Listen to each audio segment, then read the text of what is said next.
to the house to build a beautiful little nest. So they are currently sitting on some eggs. They're a little bit early on breeding season this year, but most of our other penguins will begin laying in the next couple of months. So for penguins out in the wild, once they have secured their partners, they've got their burrows ready with their nests built inside, they will then lay a clutch of 2 eggs.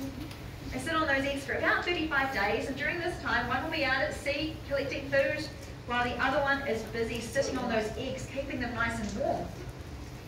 After about 35 days, when those chicks hatch, they will then have to keep one penguin parent with the chicks at all times, because those chicks are very small. The eggs that hatch out are about the size of a chicken's egg, and they don't have a full coat of feathers yet, so they need someone to sit with them and keep them nice and cozy.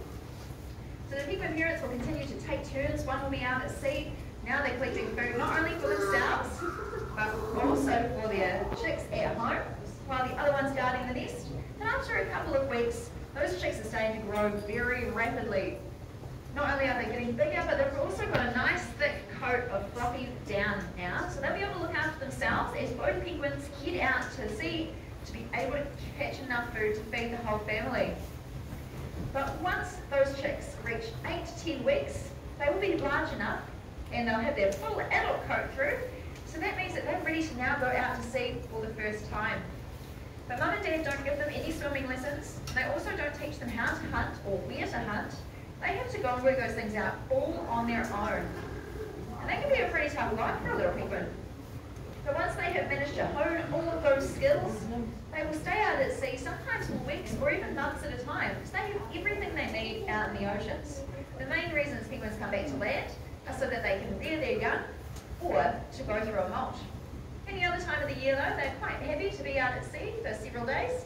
And they can do that for a few reasons. Number one, they can drink salt water. Now you and I definitely can't do that, don't go trying it.